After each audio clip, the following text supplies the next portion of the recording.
के ऑफिस आए थे आप लोग? कल आपको जैसे पता है कि अपने यहाँ दिल्लीपुरा में जो कल अवैध कारोबार चल रहा था, उसको लेकर मुझे एसपी साहब से मिलना था और एसपी साहब से मिलकर यही कि इसमें आगे की क्या प्रोसेस हुई। तो एसपी साहब ने भी मुझे कहा है कि अभी जांच चल रही है, तो जांच में जो भी निकलेगा तो कड़ी से कड़ी कार्रवाई हम करेंगे। देखिए क्या है, खंडवा शहर दादाजी का एक पावन शहर है और यहाँ पर बीच शहर में इस प्रकार का जो कई सालों से चला आ रहा था चर्बी कांड, जो हमने कल सुना है अखबारों में। आज देखें चर्बी का कहीं ना कहीं उपयोग था। लगभग 3000 किलो के मात्रा में चर्बी आज मिली है। तो 3 साल से सुन रहे हैं कि चल रहा था मामला ज़्यादा।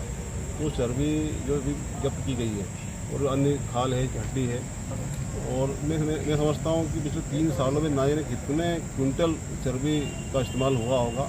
ये पूरा जांच का विषय। हमने आज माननीय एसपी साहब से मुलाकात करके इस संबंध में एक निवेदन पत्र दिया कि इस संबंध में गहन जांच की जाना इसलिए आवश्यक है कि इसके पीछे और कौन कौन लोग कहाँ कहाँ चर्बी खपाई गई है, पहले भी कहाँ से आती थी, किस प्रकार से ये लोग मवेशियों के साथ में जैसे कहते हैं कि 250 जानवर प्रतिदिन वहाँ काटे जाते हैं। तो इस प्रकार से चर्बी का जिस प्रकार से यहाँ खपाई इनके द्वारा, जिनका मकान था, इसके विषय जो लोग संलग्न हैं इन सबका जाँच होना चाहिए। क्योंकि आज ये आस्था का विषय भी है। चर्बी का अगर इस्तेमाल मान लीजिए कि सुनने में आता है घी बनाने में आता है, या किसी प्रकार से घी का इस्तेमाल हवन में भी होता है, भगवान के दीपक में भी होता है, और अपन आम परिवारों में इसका इस्तेमाल खाने में भी लिया जाता है। तो ये सीधा ये भी एक प्रकार का धर्म भ्रष्ट करने का जिहाद के समान ही एक मामला बनता है ये। और इसमें जो भी दोषी हैं इन सबकी तरफ कठोर कानूनी कार्रवाई की जाना चाहिए। इसको लेकर हमने एक आम नागरिकों की ओर से एक निवेदन माननीय पुलिस अधीक्षक महोदय को दिया है। इसकी गंभीरता से जांच की जाना चाहिए। तो ये मामला सामान्य मामलों से हटकर मामला है और ये किसी प्रकार का हिंदू मुस्लिम वाला मामला नहीं है। ये मामला एक्चुअल में व्यक्तियों की आस्था को लेकर है।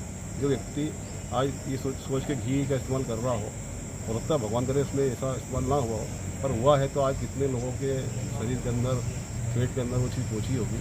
ये अपने आप में बहुत आपत्तिजनक, अपमान और ये गंभीरता का विषय है, इसलिए इस पर हमने एक आवेदन किया।